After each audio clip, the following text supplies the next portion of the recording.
Questão 60, UERJ 2013. Em células eucariotas, o antibiótico actinomicina D atua bloqueando o mecanismo de transcrição da informação gênica, impedindo a síntese de RNA. Já o antibiótico puromicina é capaz de bloquear o processo de tradução da informação e, portanto, a síntese de proteínas. Considere um experimento em que a actinomicina D foi adicionada a uma cultura de células eucariotas, medindo-se em função do tempo de cultivo a concentração de 3 diferentes proteínas A, B e C no citosol dessas células. Em experimento similar, esse antibiótico foi substituído pela puromicina, sendo medida as concentrações das mesmas proteínas. A tabela abaixo mostra os resultados dos experimentos. Então veja que a actinomicina D ela atua bloqueando o mecanismo de transcrição de RNA. Então, o DNA ele faz a transcrição em RNA e o RNA faz a tradução em proteínas.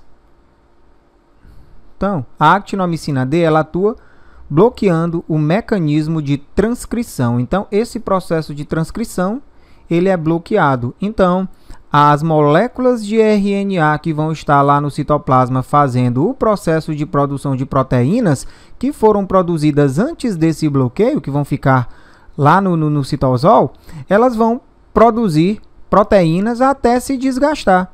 E aí a questão ela está pedindo, vamos ver aqui o que é que a questão pede. Considere que a meia-vida de uma molécula na célula é igual ao tempo necessário para que a concentração dessas moléculas se reduza à metade.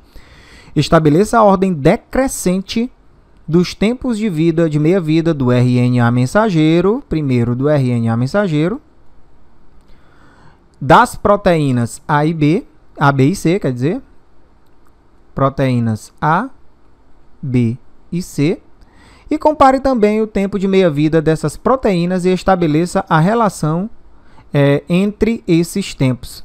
Tá, vou até corrigir aqui. Estabeleça a ordem decrescente do tempo de meia-vida dos RNA mensageiro das proteínas.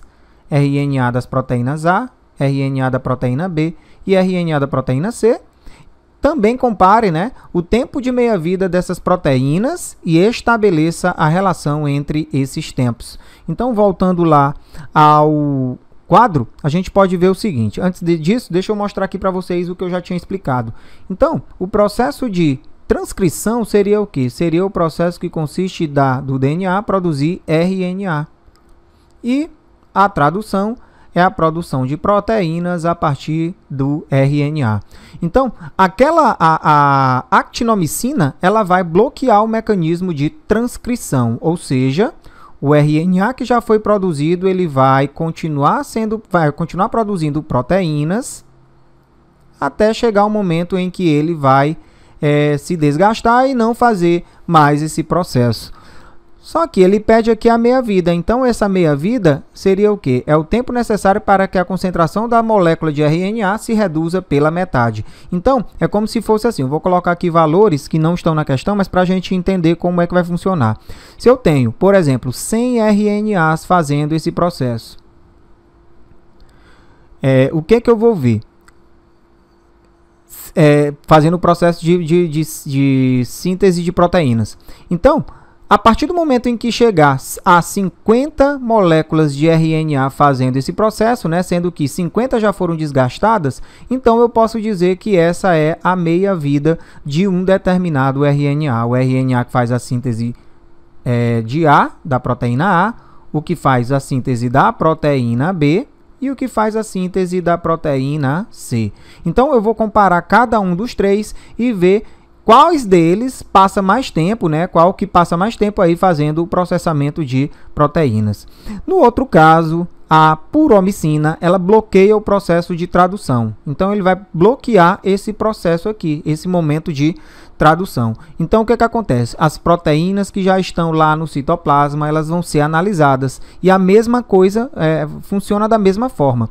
Essas proteínas elas vão ser utilizadas e aí a gente vai ver qual seria a meia-vida de cada uma dessas proteínas aí, a proteína A, B e C. Então, funciona da mesma forma. Se eu tenho 100 proteínas em um determinado momento, eu vou analisar em um outro momento a quantidade que tem. A que tiver mais é a que vai ter uma meia-vida maior e a que tiver menos é a que vai ter uma meia-vida menor.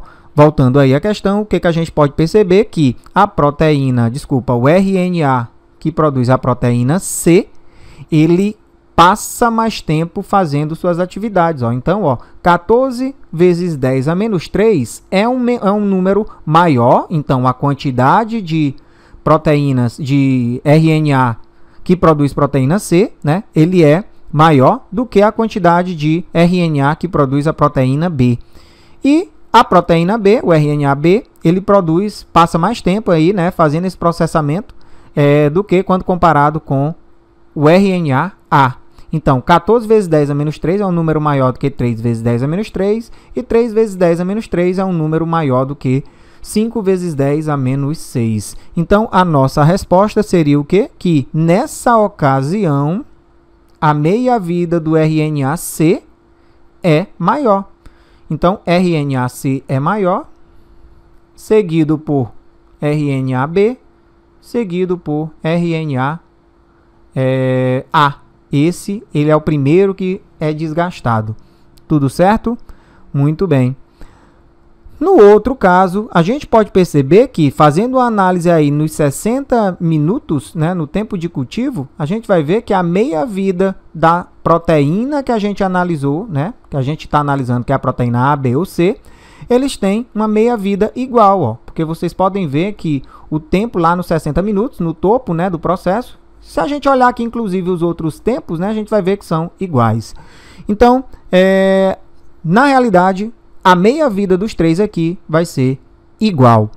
Quando a actinomicina, eu vou fazer um resumo do que eu comentei aqui. Quando a actinomicina D é utilizada, o processo de síntese de RNA mensageiro é bloqueado, como eu já falei. Portanto, os mensageiros das proteínas serão, a partir desse momento, apenas degradados. Como eu já tinha dito, o RNA, a partir desse momento, vai ser degradado, ou seja, perdem a capacidade de sintetizá-las. Dessa forma, o RNA mensageiro que continuar a sintetizar proteínas por mais tempo será, olha aqui, né, será o de maior meia-vida, no caso do experimento, o da proteína C. Note que, em 90 minutos, ele apresenta a maior concentração quando comparado com os demais. O RNA mensageiro de C será seguido na ordem decrescente de meia-vida pelo RNA mensageiro A, ou melhor, mensageiro B, e em seguida pelo mensageiro A. Quando, no entanto, a puromicina, aqui, né, é adicionada, o processo de tradução dos mensageiros é bloqueado. Assim, a própria diminuição da concentração de proteínas indica sua respectiva meia-vida. No caso das proteínas A, proteína B e proteína C decaíram igualmente em função do tempo, mostrando que suas meias-vidas são iguais. Então, tá aí a resposta, né? Olha o que ele pergunta na questão aí, ó. Deixa eu ver lá, vamos lá. Considere que a meia-vida de uma molécula na célula é igual ao tempo necessário para que a concentração dessa molécula se reduza à metade. Estabeleça a ordem decrescente. A gente já sabe que C primeiro, depois B e depois A, quando está lá, né, no processo de transcrição. Então, estabeleça a ordem decrescente dos tempos de meia-vida do RNA mensageiro das proteínas A, B, C. A gente já sabe que a resposta é C primeiro, B segundo e A terceiro, né? Compare também o tempo de meia-vida dessas proteínas e estabeleça a relação entre esses tempos. Então, a meia-vida das proteínas são iguais. Tudo certo, pessoal? Muito bem.